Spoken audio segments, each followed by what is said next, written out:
Imagine stepping up to write out a math equation, and the surface your chalk hits is made of solid gold.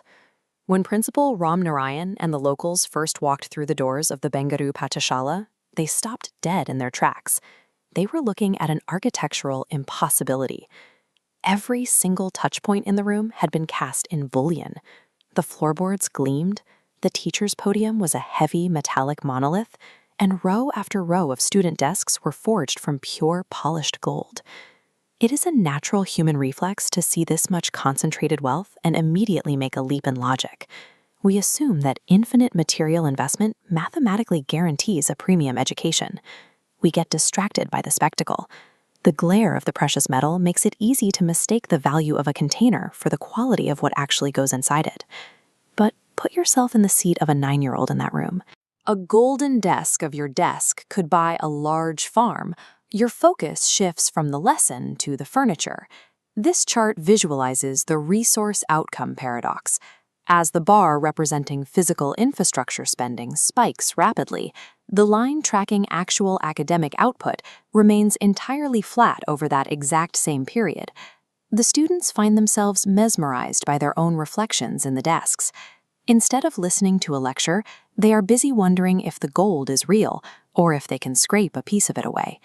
The environment itself becomes a constant, glittering distraction. A golden desk cannot teach a child how to read. It can only shine. The result is a room full of expensive assets, but no actual instruction taking place. Contrast that glare with the local government school down the road. The walls are cracked, the paint is faded, and the room smells of old wood and chalk dust. This is the domain of Deen Dayal Guru. When he stands at the front of the room, he commands absolute attention. He leads through his deep pedagogical mastery and the clarity of his instruction. There are no Boolean blackboards here. The students sit on heavily weathered, splintering wooden benches. The physical poverty of the room is undeniable.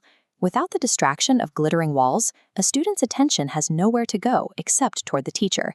The lack of material wealth forces a direct, intense intellectual exchange between the master and his pupils.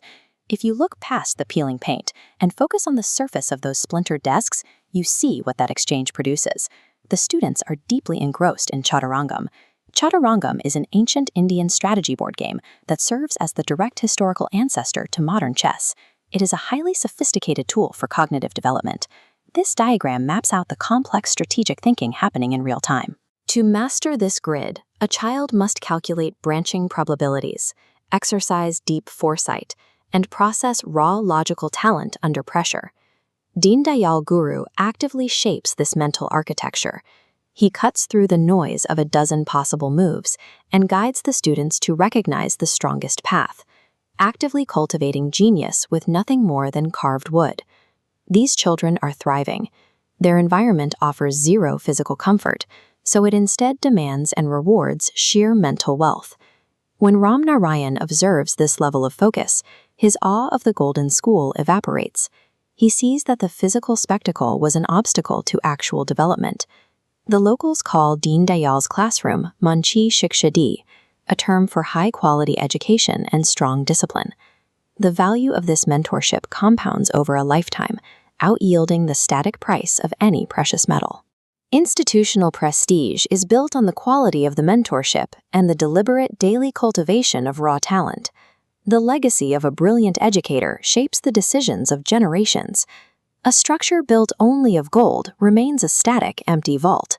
A building is simply a shell. The true gold of any institution lives in the intellectual growth found within the minds of its students.